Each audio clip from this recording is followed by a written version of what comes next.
Nigel Grier builds himself as a sustainable developer with an eye for people, planet, and profit. But in reality, it's profit. Profit for himself. To make a better world for himself.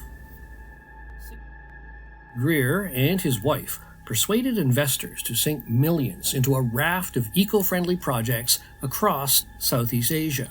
But not one of his ventures came to fruition, costing those investors more than $2 million. Some lost their life savings. Grier talks big, and the initial impression of people involved in his investments was that he was credible. The allegations about misleading investors are centered around 3 projects. A waste transformation and recycling site at a luxury hotel in Bali, Indonesia. A micro-scale utility project at a resort in Lombok, also in Indonesia. A so-called eco-city to house Karen refugees in Myanmar. The financial details, according to the investors, showed that funds they deposited in the bank accounts of the project companies were immediately moved to another account, leaving the project companies with no assets and with no revenue coming in from any business activity.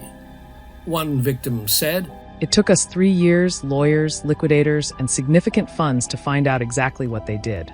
But there is no doubt that the bulk of the money that was raised for funding the 3 projects simply funded the Griers' lavish lifestyle. I can say with a high degree of confidence that Nigel Grier and his wife Fiona did this in a deliberate and premeditated fashion. They misled us from day one. They moved funds out of the project entities right after receiving them, and they went to great lengths to prevent any of us from seeing any financial records, knowing that these would be incriminating." Despite all the terrible damage they have done, the Griers are back in business. Their latest scheme is called Negawatts.io, where Grier once again promises to save the planet. If you have financial or other ties with the Griers, be afraid. Be very afraid.